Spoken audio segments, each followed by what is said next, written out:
Hello and welcome to EWTN Pro-Life Weekly. I'm Catherine Szeltner in our Washington, D.C. studio. It is good to have you here with us. This week, we're going to spend a lot of time speaking with experts on how we can navigate discussions on life issues. Speaking about abortion can get tense and really divisive at times. But what good is it to have strong pro-life views if we're not willing to discuss them with our friends and neighbors? This week, we're joined by someone who converted to the pro-life cause, someone who works with women in unexpected pregnancies, and with congressmen for insight on how to have these discussions about abortion in productive ways. But first, how can you, as a pro-lifer, be involved in the pro-life movement this week? Let's turn to our call to action.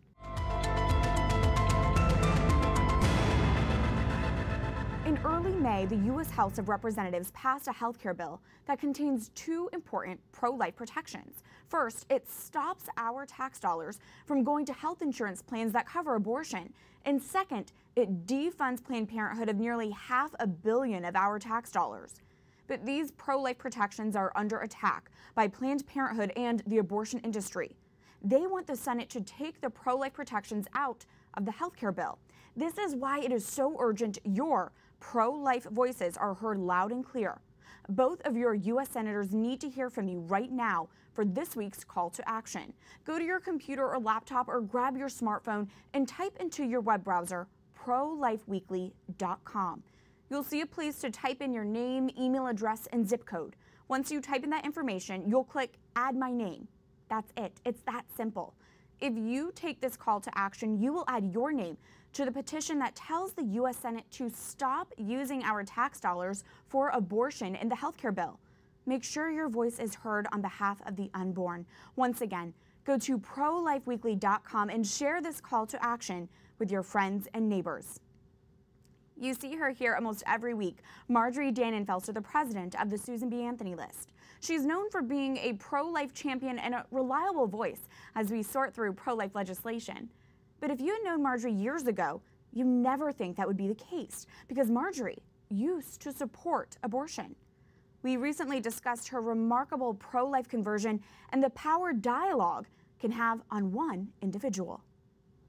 Now, we know you, of course, as being a pro-life leader, but that hasn't always been the case. Can you share with us what your views were on abortion as a young woman? Well, in college and pre-college, I was very adamantly pro-choice. I called it pro-choice. I really believed that the mantra, my body, my choice, was compelling. I would have had an abortion in a minute. I didn't think twice about it. I was at Duke University, and I was the chairman of college Republicans there, along with another guy, and I didn't have any compunction about espousing that view at all. It's kind of amazing to think what a distance the Lord has brought me in that period of time, and I'm very grateful for it. I really am. And you were a philosophy major at the Duke University, so what was the argument that got you to change your mind? What was it?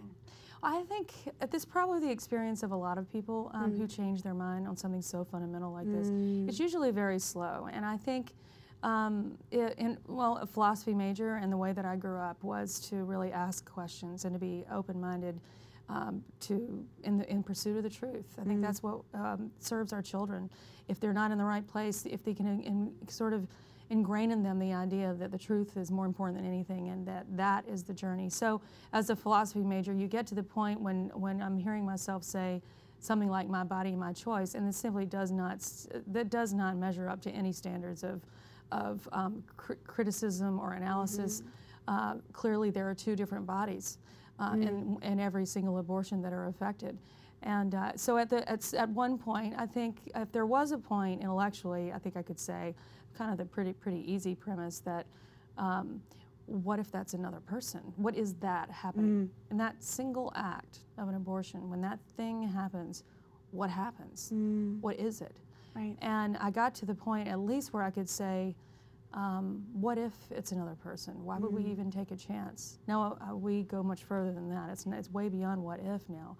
But it made me pause, and sometimes you just need a pause. And speaking of searching for the truth, in addition to converting to the pro-life movement, you also converted to Catholicism. Did that happen hand in hand?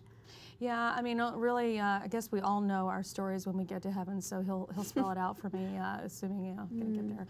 I'm working on that one. And I think that when your heart is opened on one fundamental truth, a very important fundamental truth, often your heart is open to many of them. Like, you know how if you do learn and practice one virtue really, really well, which is really, really hard, often all the other virtues follow. Now, I'm not going to say that that I've done that completely, even close, but I can say that once my eyes were open to the truth of the pro-life cause, my eyes were also open to what was leading me there, and I think the Holy Spirit was, without question, leading me there from the Episcopal Church to the Catholic Church. I imagine your personal experiences just must completely shape the way you view when discussing and arguing the pro-life argument, and even provide hope for those who disagree with you.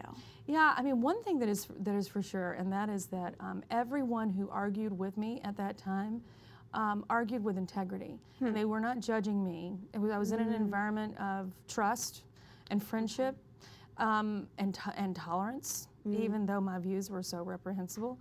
And I think without that, it would have been hard to come over. So I think every single time, your words might not be perfect, but the words still stand, and the way that you approach other people with understanding and empathy really makes a difference. And you may go away, and that person, you might not ever know what happens. There's so many people that talk to me that perhaps never knew that my mind was changed, but it does make an enormous difference, and you just got to know that it's worth it to step out and make a difference, and just having the conversation.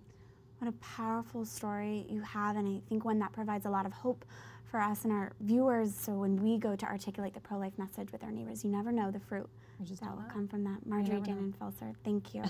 Thank you. You never know how hearts can be changed. Thank you, Marjorie, for sharing your very personal story. It seems as if Congress is more divided than ever when it comes to abortion politics. How can pro-lifers break through that gridlock? I recently sat down with Utah Senator Mike Lee to hear his ideas. Senator Lee, thank you for taking the time to speak with us today. Thank you. Abortion is one of the most divisive topics. Abortion in politics, even more so. Working with your colleagues in the Senate who strongly disagree with your pro-life stance, how do you go about dialoguing with them on this issue, and what progress can be made on that front? First of all, I think it's very important that we send the message of federalism and separation of powers. One of the reasons why Washington politics have become so divisive, so contentious, is because we put all of our eggs in this basket. One of the reasons why every Supreme Court nomination becomes this battle is because we put so much policy-making power, we've assumed into existence policy-making power that the Supreme Court was never supposed to have. So while I might not be able to persuade all of my colleagues who are not pro-life, as I am, to believe like I do, I find that sometimes when pushing the message of federalism and separation of powers, I can help them understand that it's important for us to follow not only the substantive protections in the Constitution, the substantive thou shalt nots, for example, in the Bill of Rights, but also the structural protections. Those structural protections benefit every one of us. And I believe they would do a lot to help us protect human life if we restored them. But there are other things that people who don't agree with us on this can like about federalism and separation of powers. That's why I focus on them. You've shared a story before when you were 11 years old and a Greyhound bus came and parked in your quiet neighborhood. You were home alone. I think your sister was there too. And a busload of people came out and started protesting for abortion right outside your home. At such a young age, how did that shape how you viewed the abortion debate in America? Well, it struck me as interesting. It struck me as peculiar and wildly inappropriate, frankly, that they thought that that was the appropriate way to send their message. Look, these people were there in front of my parents' home for the simple reason that they disagreed with the brief my father filed on behalf of the Reagan administration, taking a position that was actually in support of federalism and separation of powers. And in that case, he was saying that, look, the democratic process has worked its will in the state of Ohio, and the democratic process in the state of Ohio and within its political subdivisions, including the city of Akron, deserve a degree of deference when they're being reviewed by the Supreme Court. Even that was apparently too much for these people to handle, and so they had to come and protest. I thought that was an awkward, awful way of doing things, and it also highlighted to me the stakes that are involved in this, that there are people who feel so strongly about this that they're willing to take the steps they were taking that day, and yet they were taking them in order to perpetuate a system that has taken power away from the people where it belongs and moved it into a domain where the people can't reach it. It's taking a debatable matter beyond debate. And not just a debatable matter, but here, the sanctity of human life. And they're willing to say that that is somehow beyond the reach of the American people to influence in their elections and the people they elect. And that's very wrong. One goal of this program is to hold our pro-life lawmakers, such as yourself, accountable to their pro-life promises. From your perspective, what is the most effective way for our viewers to do that? How can they make sure that their congressmen hear their voices? Well, first of all, keep doing what you're doing. Keep talking about the sanctity of human life. Keep delivering the message of what this actually involves, what the stakes actually are. Go on social media and post articles that explain things to the American people that some of us take for granted within the pro-life movement. Post articles when you see them about the fact that at 20 weeks of fetal development, it's a known scientific fact that a baby can experience pain, such that an abortion taking place after that needs to be viewed in the barbaric light in which the scientific research suggests that it should be viewed. That's very helpful. Senator Mike Lee of Utah, thank you so much for your time. Thank you. Thank you again to Senator Lee for his time. There are some women who, if they find themselves in an unexpected pregnancy, are abortion determined. Maybe it's because of pressure from a boyfriend or misinformation, but many of these women then go online to find out where they can get an abortion. One pro-lifer had the idea to reach those women convicted to get an abortion, through internet search engine marketing. He tells me about his strategy and the impact it's been making in a recent discussion. Joining us now is Brian Fisher, co-founder and president of Human Coalition. Brian, thanks for being here. Thanks. How did you have this idea to fill this void online? What was the pro-life movement missing? In 2007, we discovered that there's almost 2 million internet searches a month in the United States for what we call abortion procurement terms. Abortion clinic DC, morning after pill, RU486. Okay. And with almost 2 million internet searches a month, we thought, well, wouldn't it be amazing as a mission field to go online and try to find some of those women, and instead of them going to an abortion clinic, direct them to a pro-life pregnancy center to see if we can save a baby or two from abortion. So these women who see these ads, see these phone numbers for these, what they don't know are pro-life pregnancy centers, call them, they're already determined to get an abortion. How do you then, in that brief period of time on a phone conversation, build trust and convince them to not get an abortion? An abortion-determined woman, and there's about 1.2 million of them in the country every year, is a woman who is in a very difficult, high anxiety, insecure environment. So our call agents, their job is not necessarily to talk them into choosing life, it's to have them come in and see us.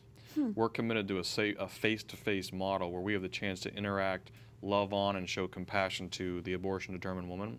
And so in the 90 seconds or 2 minutes that they get on their phone call, their job is to establish trust through listening, understanding, explaining that we're not going to provide an abortion because we won't, but have them come in so we can meet their needs of both themselves and their family. So what are you finding from these call centers and from women are coming into these pro-life pregnancy centers? What are you finding about them getting an abortion?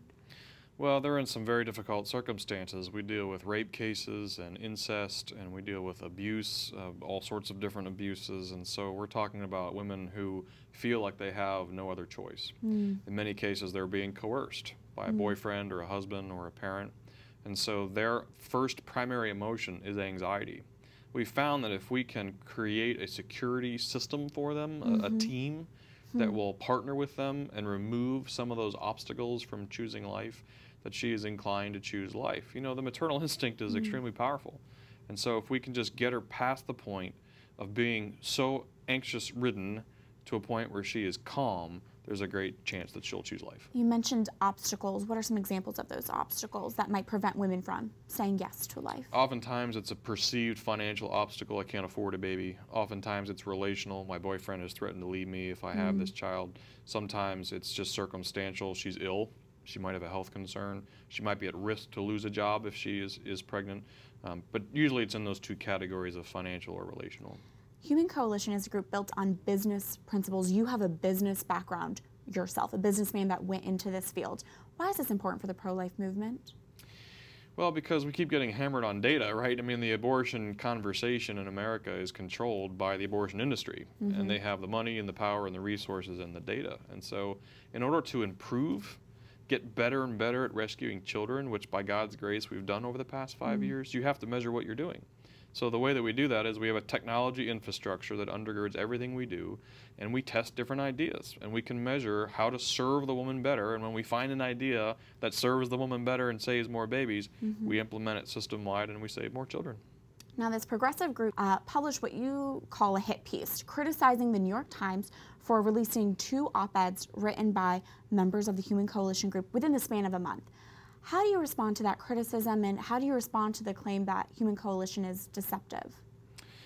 Well, we're grateful for the criticism because that means we're doing something right. I mean, when a liberal entity criticizes the New York Times for publishing a piece that is pro-life, you know that we've struck a chord, and there's been over 25 pieces published in other publications in response to that. So this is becoming a very interesting time for us at Human Coalition.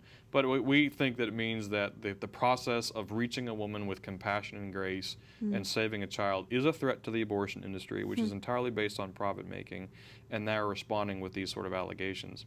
You know, we've had the allegations of being deceptive before. The reality is that our call agents are required to disclose on the calls that we don't do abortions, nor will we perform abortions or refer for them, but that they should come in and see us because we can take care of them and their child. And that is how you build trust, not only with the client, but with the public. And frankly, that's why Human Coalition continues to grow at a breakneck pace. You never know what can happen with that face-to-face interaction.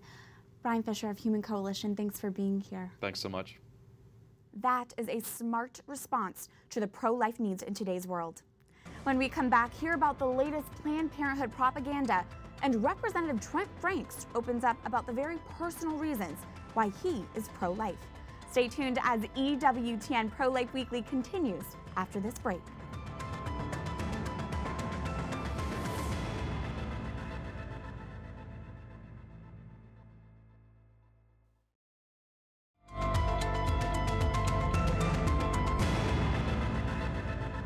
Welcome back to EWTN Pro-Life Weekly. I'm Catherine Szeltner.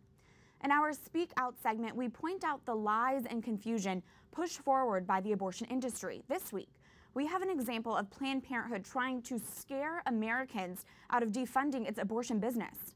Josh Whedon, the screenwriter, producer, and director known for the Avengers movie series and others, released a short film called Unlocked. The nearly 3-minute video depicts what the world would supposedly look like without Planned Parenthood. One scenario shows a high school girl finding out she's pregnant. Without Planned Parenthood, the short film hints her dreams and college plans would be shattered. Planned Parenthood is using this video to fundraise and pressure Congress to fund its abortion industry. Scare tactics are not a loving way to respond to women in need. How Planned Parenthood is frightening a girl into one of your clinics, pro-woman. This short film from a top Hollywood director is an example of fear-mongering at its worst. Planned Parenthood is trying to stir alarm into the hearts of Americans so they feel required to use their own tax dollars for the abortion industry's pockets. Instead of scaring a woman with an unexpected pregnancy into an abortion clinic, what about offering support instead? Heroic Media shows that kind of response. Let's take a quick look at their video called Ultimatum. So this pregnancy wasn't planned. It's gonna be okay. Really, there are people that will help you and services available. You don't have to do this alone. Thank you, Heroic Media, for that video. It is pro-woman to tell a woman who finds herself pregnant, you can do this and I will be there to help you. That is the loving and empowering response from the pro-life movement that the pro-life movement provides to women in need, not the alarm-raising and fear-mongering we so often see from Planned Parenthood. Remember, there is something you can do to counter today's culture of death by following this week's call to action. Go to prolifeweekly.com and tell the U.S. Senate to stop using our tax dollars to fund abortion. The pro-life calls to defund Planned Parenthood would go nowhere without pro-life support on Capitol Hill. One of those reliable pro-life voices is Representative Trent Franks of Arizona. This week, we sit down with the congressman to hear why he's been pro-life long before his time in politics. Congressman, thank you for your time. Oh, you're so welcome. I'm so glad to be able to be here. Thank you. Now, you work on a number of pieces of pro-life legislation. Yes, Is there one in particular that you're especially passionate and optimistic about? Well, of course, it would be our Prenatal Non-Discrimination Act or our Pain-Capable Bill or our Born Alive. I think, in a way, the Pain-Capable Bill in some ways has the first shot to pass the House, and that would protect babies that have become pain-capable, you know, after 20 weeks. We know for sure it happens by then. Certainly, there's every indication it happens before then. But, you know, we go to great lengths in this country to protect animals from cruelty, and yet sometimes we don't even protect our own little unborn children from the same kind of cruelty. And I hope that this will be a wake-up to the country and that it will somehow help us understand the reality here. Somehow, you know, show the humanity of the victim and the inhumanity of what's being done to them. How did you yourself, Congressman, come to be pro-life? Well, I have to be very open with you. I was pro-life ever since I can remember. My parents were very pro-life. You know, I was born with some problems myself, and I think that they just inculcated that into my own life and my brothers and sister. And so it's something that's been there a long time. But sometimes I think when those of us that have had some challenges in life get a real close-up look at how brief and how precious it is, then we apply that to the world around us. You know, a number of babies with a prenatal diagnosis of Down syndrome are aborted. What do you think that I actually had a brother with Downs. Wow. You know, I mean, I could get a little bit emotional even now. He passed away here several years back, but he brought so much to our family.